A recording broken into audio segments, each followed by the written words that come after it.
कांग्रेस महासचिव अविनाश पांडे जी हमारे साथ है। ट्विटर हैंडल पे एक पोस्ट वायरल हो रहा है। सर, राहुल जी को डिपिक्ट किया गया है कि modern age, new age Ravana, he is evil, he is out to destroy Rama and the country.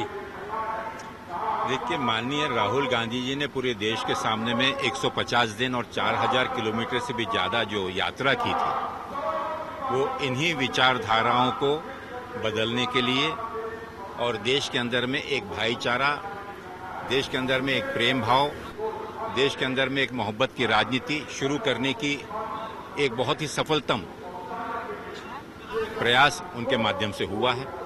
और आज देश की जनता इस नफरत की राजनीति को पहचानते हुए आज वो मोहब्बत की और प्रेम की राजनीति की तरफ सोच रही है। और एक बहुत बड़ी उपलब्धि है कि जिस त्याग और परिश्रम से बिना किसी आंधी, तूफान, बर्फ, धूप की परवाह किए और लाखों की तादाद में कन्याकुमारी से और कश्मीर तक की जो यात्रा है, ये उसका परिणाम है कि आज देश में एक सकारात्मक राजनीति की चर्चा और सोच बुद्धिजीवियों में और आम व्यक्तियों के अंदर में बड़ी गहनता से इसकी शुरुआत हुई है।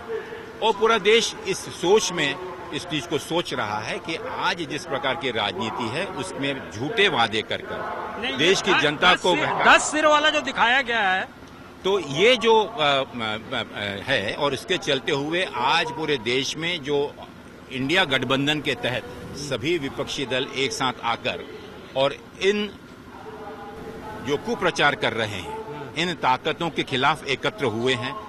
इन सब चीज से भयभीत होकर, इन सब चीजों से घबराकर, और जिन 5 राज्यों में चुनाव हो रहा है उन 5 राज्यों की जो स्थिति है और जो पुनरावृत्ति कर्नाटक और हिमाचल की फिर होने जा रही है, इन चीजों से घबराकर देश की जनता का ध्यान केंद्र सरकार की विफलताओं से भटकाकर और लोगों को फिर से एक नफरत की राजनीति के तरफ मोड़ने का जो प्रयत्न है वो हम कदापि नहीं होने देंगे।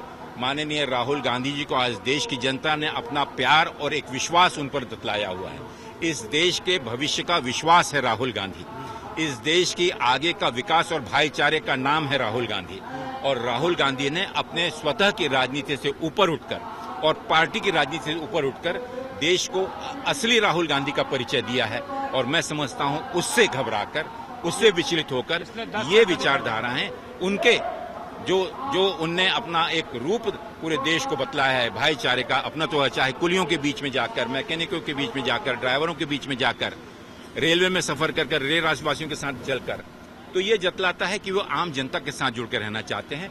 और उसको भारतीय जनता पार्टी एक नया स्वरूप देना चाहती है जिसमें वो विफल हुए।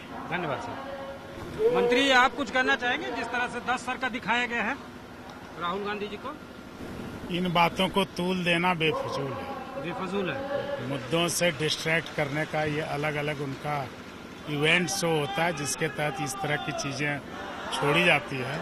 हम लोग जिस अभियान में चले हैं उसके साथ अडिग हैं और आप देख रहे हैं कि डिफरेंट प्रोग्राम्स जो भारत जोड़ो को लेकर है वो हम लोग लेकर बढ़ रहे हैं। अध्यक्ष जी, कैसे देखते हैं ये जो सोशल मीडिया हैंडल में बीजेपी के चल रहा है? 10 सर का दिखाया गया राहुल गांधी को, कहा गया है एविल, यानी जो है। देखिए, जो बीजेपी पार्टी है ना वो पूरी तरह से डिरेल हो गई है। और जिस तरह से लगातार हमने दबिश बनाई है और पूरे देश में जिस तरह से इंडिया का झंडा लहराने का काम किया है, निश्चित रूप से परेशान हैं और इसलिए इस तरह की हरकत कर रहे हैं। इसको हरकत ही कहा जा सकता है। एक ही सर काफी है क्या?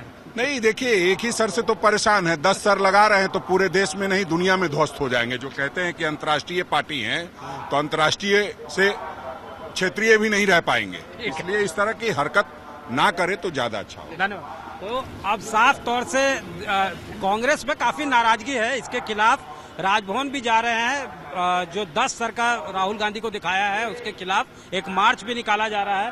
देख सकते हैं भीड़ भड़ाका, यहाँ पे नाराजगी है कांग्रेस के अंदर। और कांग्रेस का साफ तौर से मानना है कि जब एक ही सर काफी है जिससे बीजेपी परेशान है, तो अगर 10 सर का बीजेपी ही दिखा रही है तो अंतर्राष्ट्रीय पार्टी खुद को कहती है बीजेपी, पूरे हर जगह से वो ध्वस्त हो जाएगी। अभी 5 राज्यों में चुनाव होने हैं, लोकसभा चुनाव आने वाला है, तो मुद्दों से भटकाने की राजनीति बीजेपी कर रही है, नफरत की राजनीति बीजेपी कर रही है, ये कांग्रेस नेताओं का कहना है। कैमरामैन राकेश तिवारी के साथ सतजीत कुमार, रांची, आज तक।